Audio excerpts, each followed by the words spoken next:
கர்த்தாவே எங்களுக்கு உதவி செய்யும்படியாக ஜெபிக்கிறேன். ஏசாயா தீர்க்கதரிசி புத்தகம் 58ஆம் அதிகாரம் 8ஆம் வசனம். அப்பொழுது விடியற்கால வெளுப்பை போல் உன் வெளிச்சம் எழும்பி உன் சுகவாழ்வு சீக்கிரத்தில் துளிர்த்து உன் நீதி எனக்கு முன்னாலே செல்லும், கர்த்தருடைய மகிமை உன்னை பின்னாலே காக்கும். வேத வசனம் சொல்லுகிறது, உன் சுகவாழ்வு சீக்கிரத்தில் துளிக்கும். இந்த வருஷத்தின் முதல் நாள் கர்த்தர் வாக்குத்தத்தமான வசனத்தை உங்களுக்கு வைக்கிறார். உங்கள் சுகவாழ்வு இன்றைக்கே இந்த கால வேளையிலே துளிக்கப் போகிறது. ஒருவேளை நீங்கள் நினைக்கலாம், என் வாழ்க்கையிலே ஒரு வெற்றி கூட நான் பெறவில்லையே, என் வாழ்க்கையிலே நான் ஓட்டப்பந்தயம் ஓடிக்கொண்டே இருக்கிறேனே, ஆனால் லெக்கை என்னால் அடைய முடியவில்லையே, அந்த பந்தயத்தில் என்னால் வின் பண்ண முடியவில்லையே, ஒருவேளை நான் படிக்கிறேன், என் படிப்பை முடிக்க முடியவில்லையே, நான் ஜாப் தேடுறேன், ஆனால் எனக்கு அது கிடைக்கலையே, என் வாழ்க்கையில் ஒரே ஒரு ஆசீர்வாதத்தை கர்த்தர் வைத்தால் போதும், என் சுகவாழ்வு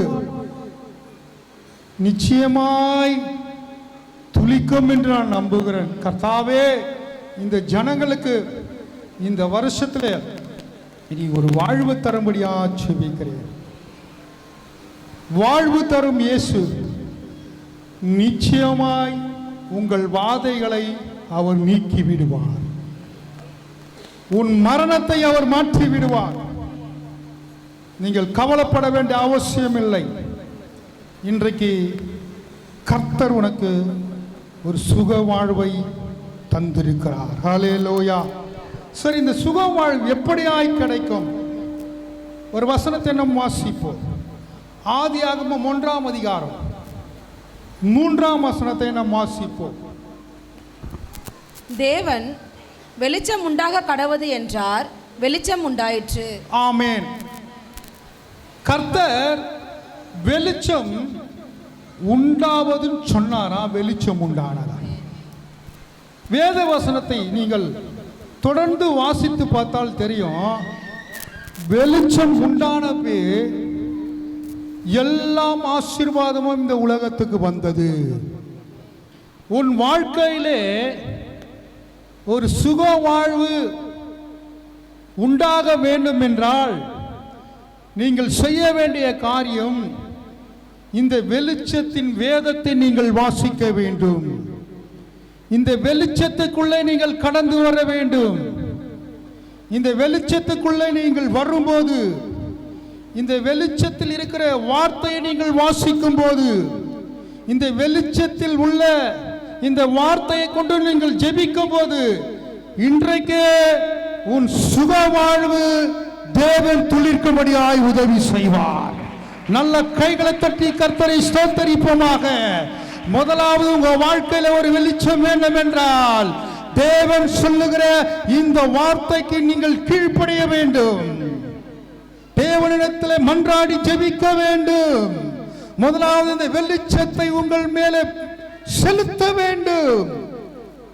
யார் யார் மேலே கர்த்தருடைய வார்த்தை என்ற வெளிச்சம் வருகிறதோ, சகோதரனே சகோதரியே, யாருடைய வாய் வார்த்தையிலே கர்த்தருடைய ஜெபம் வருகிறதோ, உன் வாய்களிலே ஒரு வெளிச்சம் வருகிறது. பைபிளை வாசிக்கும் போது உன் கண்களிலே ஒரு வெளிச்சம் வருகிறது.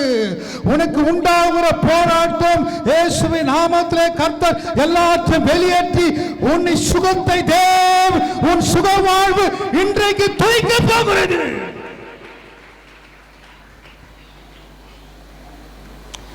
தேவரீர் எழுந்தருளி சீயோனுக்கு தயவு செய்து அதற்காய் குறித்த காலமும் வந்தது, அதற்காய் குறித்த நேரமும் வந்தது.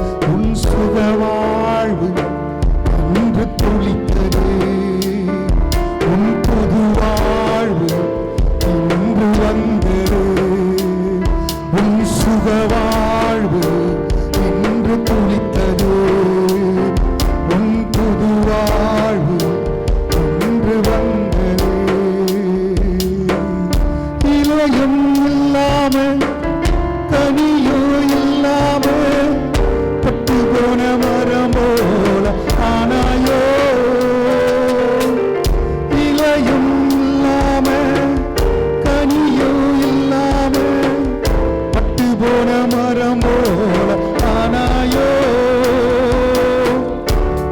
பச்சையான மரமாக ஆற்றிடுவா என் தேவன்.